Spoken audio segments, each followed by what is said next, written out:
श्री नंदीश्वर विद्यालय द्वारा संचालित ऑनलाइन क्लासेस में आपका स्वागत है। आज हम पढ़ेंगे कक्षा 11वीं व्यावसायिक अर्थशास्त्र का चतुर्थ अध्याय, जिसका नाम है कलेक्शन ऑफ डाटा, समंकों का संकलन। तो आइए हम पढ़ते हैं समंकों का संकलन। आप इससे पूर्व 3 अध्याय पढ़ चुके होंगे और आप उनके नोट्स तैयार करते चुके होंगे। इसी तरह आप चौथे चैप्टर के जो हम आपको पढ़ा रहे हैं उसके भी नोट्स आपको तैयार करना है और अच्छे से आपको समझना है। तो अपन पढ़ते हैं समंकों का संकलन। सांख्यिकी अनुसंधान से तात्पर्य किसी व्यक्ति या संस्था द्वारा ऐसी जांच जिसमें आवश्यक जानकारी संकलित की गई है। क्या होता है, किसी भी चीज़ की गणना करना या समंकों को एकत्रित करना या तो कोई व्यक्ति करता है या कोई संस्था करती है या कोई संस्था पूर्व में उस कार्य को कर चुकी होती है, जिसमें आवश्यक जानकारी और जानकारी संख्याओं में संकलित की जाती है। इस प्रकार सांख्यिकी अनुसंधान का आधार समंक होते हैं। समंकों को वैज्ञानिक तथा व्यवस्थित ढंग से संकलित करना सांख्यिकी की विधियों के आधार पर होता है। सांख्यिकीय अनुसंधान के कार्य के 4 चरण होते हैं। पहला है सांख्यिकीय अनुसंधान का आयोजन। पहले जो होता है सांख्यिकीय अनुसंधान है उसका आयोजन करना चाहिए, और दूसरा है समंकों का संकलन। जो समंक हमें संख्या के रूप में चाहिए उनका संकलन यानी एकत्रीकरण होना चाहिए। अगला है समंकों का संपादन और प्रस्तुतीकरण। आपको समंक जो एकत्रित कर लिए गए, संकलित कर लिए गए, उनको प्रस्तुत करना होता है। अगला है समंकों का विश्लेषण। उस प्रस्तुत करने के बाद उन समंकों का विश्लेषण करना कि कितने, क्या, कौन सी संख्या कितनी है, इन सबका विश्लेषणात्मक अध्ययन करना। अगला है निर्वचन एवं प्रतिवेदन तैयार करना, फिर निर्वचन करके प्रतिवेदन तैयार करना। अब अपन पढ़ेंगे समंक तथा उनके प्रकार। समंकों से अभिप्राय तथ्यों के उन समझते हैं जो अनेक कारणों से पर्याप्त सीमा तक प्रभावित होते हैं, जिन्हें संख्या में व्यक्त किया जा सकता है। अब समंक क्या होती है? संख्या। समंक वह क्रिया होती है जो संख्या में प्रस्तुत की सकते हैं, जिससे अनेक क्रियाएं प्रभावित होती हैं, अनेक कारणों से पर्याप्त सीमा तक प्रभावित होते हैं। उन समूह को कहते हैं, मतलब संख्याओं के समूह को, किसी भी चीज की संख्या के एक समूह को समंक कहते हैं, जिन्हें शुद्धता के एक उचित स्तर पर गिना या अनुमानित किया सकता है। यह एक पूर्व निश्चित उद्देश्य के लिए एकत्रित किया जाता है। अब ऐसे हम समंकों का संकलन क्यों करते हैं? उसको हमारा एक पूर्व निश्चित उद्देश्य रहता है।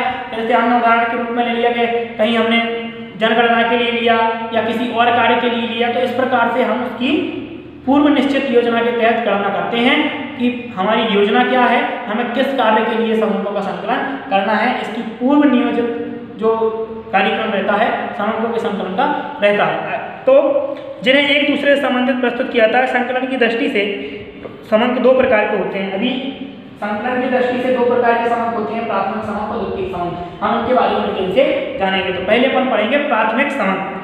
तो प्राथमिक समंक वे समंक होते हैं जिन्हें अनुसंधानकर्ता द्वारा पहली बार किसी उद्देश्य की विशेष पूर्ति के लिए संकलित किया जाता है। अब आपको ध्यान रखना है, प्राथमिक मतलब अनुसंधानकर्ता द्वारा स्वयं समंकों का संकलन करना, मतलब समंकों को एकत्रित करना, वो किसके अंतर्गत आता है? प्राथमिक समंक के अंतर्गत। और अपन द्वितीय समंक पढ़ेंगे। द्वितीय समंक वे समंक होते हैं जिनका संकलन किसी व्यक्ति या संस्था द्वारा पूर्व में कर लिया जाता है और उसका प्रस्तुतिकरण हम करते हैं, तो कौन आता है? द्वितीयक समंक। तो प्राथमिक समंक में अनुसंधानकर्ता अपने समंकों का संकलन स्वयं करता है, जिसके कोई उद्देश्य रहता है। द्वितीयक समंक के अंतर्गत वह किसी पूर्व संस्था या पूर्व व्यक्ति द्वारा संकलित समंकों को प्रस्तुत करता है, वह द्वितीय समंक के अंतर्गत आते हैं। तो अपन उदाहरण के तौर पर पढ़ेंगे, जनगणना द्वारा उपलब्ध समंक प्राथमिक समंक होते हैं, परंतु उन जनगणना द्वारा उपलब्ध समंक का प्रयोग अनुसंधानकर्ता नहीं करता है, तो ये समंक द्वितीयक समंक कहलाती है। अगर जनगणना की जा रही है, उस जनगणना में अगर अनुसंधानकर्ता ने स्वयं जनगणना की है तो वह तो प्राथमिक समंक के अंतर्गत आएगी। अगर अनुसंधानकर्ता ने किसी दूसरे व्यक्ति या किसी दूसरी संस्था द्वारा की गई जनगणना को अपने पास ले लिया या प्रस्तुतिकरण कर लिया तो वह द्वितीयक समंक के अंतर्गत आएगा, क्योंकि अनुसंधानकर्ता समंकों का संकलन स्वयं नहीं किया है, वह किसी संस्था या किसी व्यक्ति द्वारा उस समंकों को एकत्रित किया गया है। तो अभी अपन अंतर पढ़ेंगे। तो पहला अंतर है, प्राथमिक समंक मौलिक होते हैं, अनुसंधानकर्ता ने स्वयं एकत्रित करता। अपन ने पढ़ा कि प्राथमिक समंक वे समंक होते हैं जिन्हें अनुसंधानकर्ता स्वयं एकत्रित करता है, तो इसका अंतर हो गया। और इसमें अपन इसके द्वितीयक समंक मौलिक नहीं होते हैं, वे किसी व्यक्ति या संस्था द्वारा पूर्व में एकत्रित कर लिए जाते हैं। तो अपन ने पहला अंतर हो गया कि प्राथमिक समंक अनुसंधानकर्ता द्वारा स्वयं एकत्रित किए जाते हैं, द्वितीयक समंक किसी संस्था या व्यक्ति द्वारा पूर्व में एकत्रित कर लिए जाते हैं। प्राथमिक समंकों के संकलन में धन, समय, परिश्रम व बुद्धि का प्रयोग करना पड़ता है, क्योंकि योजना नए सिरे से प्रारंभ करना होता है। अब प्राथमिक समंक में आपको स्वयं पूरे आंकड़े एकत्रित करने हैं, इसलिए इसमें आपको धन, समय और बुद्धि की जरूरत पड़ती है, क्योंकि इसे आपको पूरी योजना तैयार करके इस कार्य को करना होता है। लेकिन द्वितीयक समांक में ऐसा नहीं है, क्योंकि दूसरे व्यक्ति के द्वारा हमें एकत्रित समांक हमें मिल जाते हैं, इसलिए हमें उसमें इस प्रकार की धन, समय या बुद्धि के प्रयोग की आवश्यकता नहीं पड़ती। तीसरा पॉइंट है प्राथमिक समांक अनुसंधान के सर्वथा अनुकूल होते हैं, इसलिए इनका प्रयोग करते समय किसी संशोधन की आवश्यकता नहीं होती। अब क्या होता है, संशोधन की आवश्यकता नहीं पड़ती है, क्योंकि अनुसंधान करता प्रत्यक्ष रूप से जाकर आंकड़ों को एकत्रित कर रहा है कि हमारे आंकड़े है क्या है, प्रत्यक्ष रूप से प्रत्येक जगह जाकर आंकड़े एकत्रित कर रहा है, इसलिए यह है क्या होते हैं, प्रमाणित होते हैं, इसलिए इसमें कोई संशोधन की आवश्यकता नहीं होती। जबकि द्वितीयक समांक किसी दूसरे द्वारा संकलित किए जाते हैं, उसने किस प्रकार से संकलित किए, हम उस पर भरोसा कर सकते हैं नहीं कर सकते, इसलिए उसमें संशोधन की आवश्यकता पड़ती है। अगला है चौथा, प्राथमिक समांकों के प्रयोग में सावधानी की कम आवश्यकता होती है। अब क्या हमें बताया कि प्राथमिक समांक में अनुसंधानकर्ता स्वयं आंकड़े एकत्रित कर रहा है, इसलिए हमें प्रयोग करने में कोई परेशानी नहीं होती है। क्यों नहीं होती, क्योंकि यह व्यक्ति, उस व्यक्ति ने, अनुसंधान ने खुद आंकड़े एकत्रित किए हैं, मतलब जो व्यक्ति स्वयं जाकर इसे आंकड़े एकत्रित करेगा तो वह आंकड़े प्रमाणित होंगे। प्रमाणित क्यों होंगे, क्योंकि उस व्यक्ति ने स्वयं जाकर उस आंकड़ों को एकत्रित किया, आप प्रत्यक्ष रूप से वह आंकड़े लेकर आया। लेकिन द्वितीयक समांक में हम कोई भी जो आंकड़े हैं उनका सावधानी से प्रयोग नहीं कर सकते हैं, क्योंकि यह हमने किसी दूसरे व्यक्ति से लिए हैं, किसी दूसरे व्यक्ति या संस्था द्वारा पहले से एकत्रित कर लिए गए थे, उन एकत्रित समांकों को हमारे द्वारा लिया गया, इसलिए हम इसमें इसका सावधानीपूर्वक उपयोग नहीं कर सकते हैं। इसके लिए हमें सावधानी बरतनी पड़ती है, क्योंकि हो सकता है कहीं ना कहीं भ्रामक हो सकते हैं जो हमारे लिए आगे परेशानी का सबब बनेंगे। अगला अपन पढ़ेंगे प्राथमिक समांकों के संकलन की विधियां। तो पहली विधि है प्रत्यक्ष व्यक्तिगत अनुसंधान। इस विधि के अंतर्गत अनुसंधानकर्ता स्वयं अनुसंधान क्षेत्र में जाकर उन व्यक्तियों से जानकारी प्राप्त करता है जो अनुसंधान के विषय में जानकारी रखते हैं। अब प्रत्यक्ष रूप से जिन चीज़ों के उन्हें आंकड़े चाहिए हैं उन व्यक्तियों से प्रत्यक्ष रूप से जाकर बातचीत करेगा और प्रत्यक्ष रूप से उनके आंकड़े एकत्रित करेगा। वह पहला पॉइंट होता है प्रत्यक्ष व्यक्तिगत अनुसंधान, प्रत्यक्ष रूप से वह अनुसंधान के लिए आता है।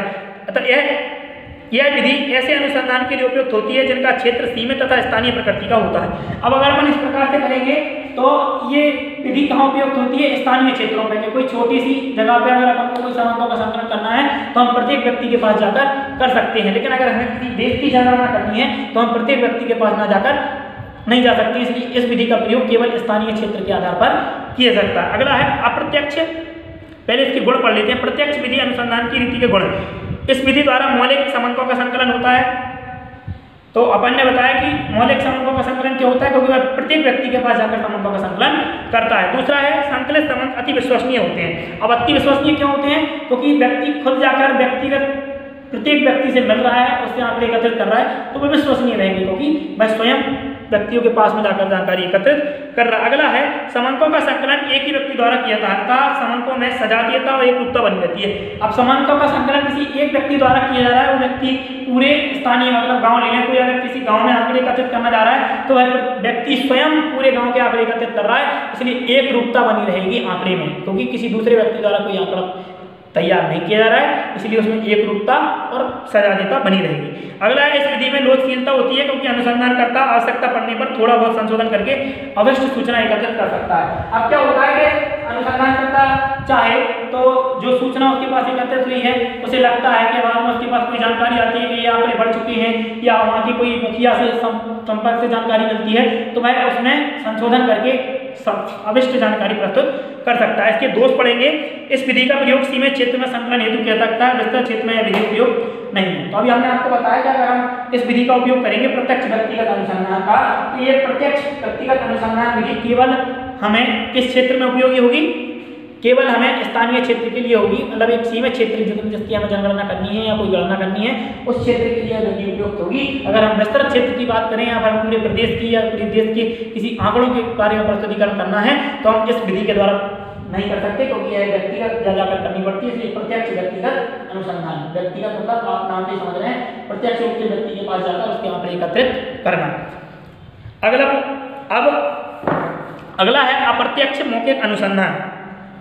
इस विधि के अंतर्गत सूचकों से प्रत्यक्ष रूप से समांक प्राप्त न करके उन व्यक्तियों से प्राप्त किए जाते हैं जिनका उन समांकों से कोई अप्रत्यक्ष संबंध होता है। उन व्यक्तियों को साक्षी कहा जाता है तथा उनका लेखा किया जाता है। अब क्या होता है, किसी दूसरे व्यक्ति द्वारा जिनके पास आंकड़े होते हैं, या कभी कभी क्या होता है कि ग्रामीण क्षेत्र में ऐसे सचिव वगैरह रहते हैं या सरपंच, उनके पास क्या जानकारी रहती है पूरे गांव की कि कौन से परिवार में कितने सदस्य हैं, तो हम उनसे अप्रत्यक्ष रूप से उनके पास जाकर पूरे आंकड़े ले लेते हैं, जो कि भ्रामक हो सकते हैं। इसे अपन आगे पढ़ेंगे।